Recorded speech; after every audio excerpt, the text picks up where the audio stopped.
Hi everyone, it's Sue. Welcome back. I'm still working on this custom journal for one of my beautiful customers, and I'm using the Peony, however you say it. What is it? Peony pictures from Sam Poole Designs.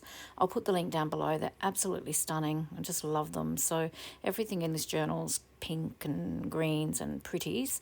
So I'm just using these cards from Sam and some of the brown paper that I've actually put some modelling paste on. I'm going to go and cut a few of those out in a moment, and I'm just going to use some coffee dough paper, I think, maybe some old printables, and just make a fold out journaling spot. Now, I did see this, I was inspired by Cori at Creating with Scraps. So I'm just going to head off and cut out a few of these cards, and then I'll be right back. So I've cut the cards out. So I've done two. I want a front cover and a back cover. So I've done two portrait, two horizontal landscape, and then I've done four of the smaller ones. So front and back covers for each flip out. Now these come together really quickly, but mine will take a little bit longer because of course I have to sew. Now I'm also using one of Sam Poole's stencils. It's called Woven Rose. Now you can find these and Sam Poole products in my website, which I'll pop the details down below for that. So on some of these scraps of printables, I've just got white on the back. So I want to stencil this beautiful Woven Rose stencil all over the back, just so it's not white. It doesn't really matter if it's white, but that's what I'm just going to do here. So I'm going to lay two out and then just lay the stencil over the top and just use some vintage photo distress ink and stencil away. I'm just using my corner punch to round the corners on these cards. Sam has printed them so that you can just cut them, but I am so hopeless in cutting curves, so I'm just better off cutting them straight and then using a corner rounder to do that. So I'm just going to do that on all of the cards, the big and the small ones, and then we'll get into putting them together. So I've rounded all the corners and then I've roughly inked all around the edges. Now I'm just going to go and sew all four sides of all of those. I'll be back once I've done that. I've really roughly sewn around all of those. I'm just trimming off my excess threads. I'm keeping the threads hanging, which is what I like to do. Now I'm just going to go through and just see which of these brown paper pieces I like on the cards. Work out, I'm just going to wrap them around the back just for a little bit of texture and something a little bit different on the front. I could just stamp, but I just wanted that extra texture on the front there. So I'm just going to head off and do that, and I'll come back and show you what I've done with the brown paper. So I'm just finishing off that last card, and you can see I've just really roughly torn it and just wrapped it around to the back of the card. Now you won't see a lot of that has been wrapped around the back, but the smaller ones you'll probably see a little bit more of it because I'm just using scraps for that, and I'm not cutting down any A4 sheets to put in for the journaling. So I've paired up all my cards, worked out which I want on the front, which I want on the back. And now I'm going to just grab some paper. So with these larger pieces, I've decided I wanted to use some of this beautiful pink avocado dyed paper that was sent to me from Kate from Pixie K Designs. She does sell this in her Etsy shop when she's got it. So what I'm doing is I'm just going to lay this up against the card. Just put a little pencil mark, if I can find a pencil. And then I'm just going to cut it down to size.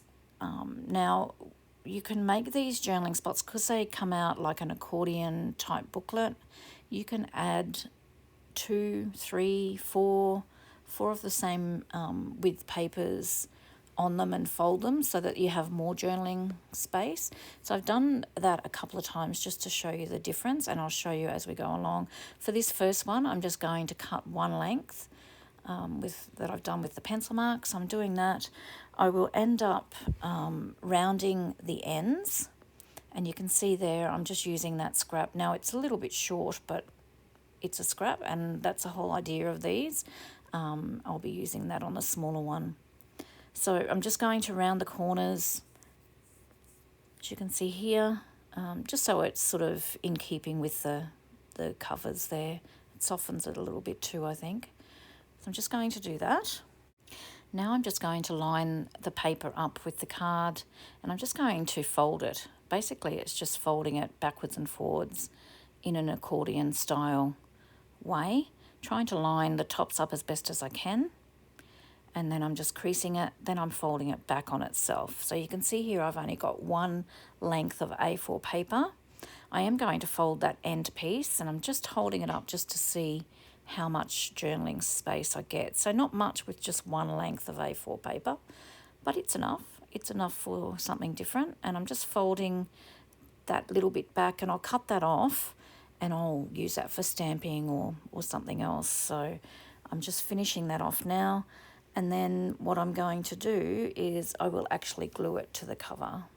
So I've got that little excess bit off the end there. Now I'm just going to glue. I've decided I'm going to glue on 3 sides and make that a pocket. Just because there's only a smaller accordion piece for journaling, we can add a tag or something in the front and back in the pockets for a little bit more journaling. Then I realised I've added glue. I really probably should put a notch in there just so that the recipient of the journal knows that it is actually a pocket. I tried this silly little punch. It never works. I don't know why I picked it up. So I end up digging into my punch drawer and trying to find something that actually does work.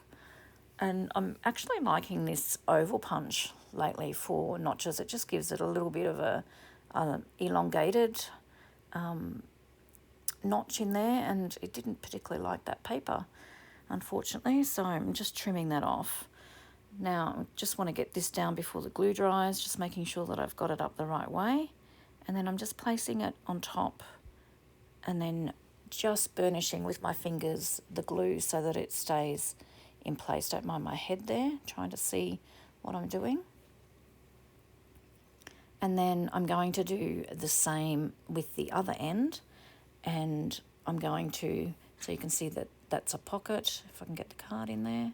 So once that dries, we'll end up making something to go in there. And I'm going to punch a notch in this other end. I'm just straightening up the paper because it's a little bit wonky. And I'll do exactly the same, and I'll glue that to that cover. I realise here, hang on a minute, let's cut the notch in first before we get excited about the glue. And this time it worked beautifully. So I'm just going to glue that down.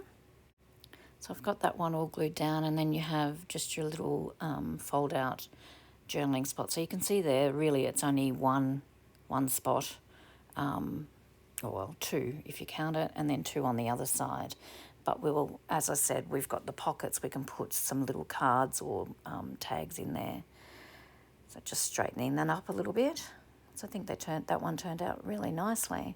So I'm going to use this scrap of avocado dyed paper on this smaller one. And basically it's exactly the same thing. So I'm just working out the size, and I'm going to just fold it on itself, cut the corners, rounded corners. And this one I'm just using the one length as well, but because the card's not as wide, I'll have a little bit more of an accordion fold. So I've glued that front and back cover, and you'll see here, so I've got a little bit more just because the cards aren't as wide as that bigger one, so it gives you a lot more space for journaling. Now I'm going to head off and do this other small one, and I'm going to use those pieces that I stenciled in the beginning of the video. And what I'm going to do this time is I'm actually going to glue 2 pieces together. So they're not quite as long as I think they're the actual width of an A4 piece of paper. So there might be, I think, probably one more accordion piece worth of journaling, if that makes sense. So one more square. So I'm just joining it with glue. You can sew it as well if you want to. I'm not going to be concerned about that. And I'm just making sure that it's glued down nicely. And then I'm just going to, once again, line it up with the card and then just fold it as an accordion. So I'm just folding it backwards and forwards. And I don't know why, I'm having trouble with this little piece of paper trying to keep it relatively straight. I've got a little bit of leeway with these smaller cards though, because the strip of paper that I'm using is much narrower than the actual cards themselves. So I'm just giving that a really nice burnish, and then I'm going to cut that excess piece off. Once again, I'll use that for stamping, something like that. And then I'm continuing to round the corners just to soften that a bit. And then I'm going to just glue this to the front and back cover. These smaller ones I've decided to just leave them as covers and journaling spots with no pockets in the front.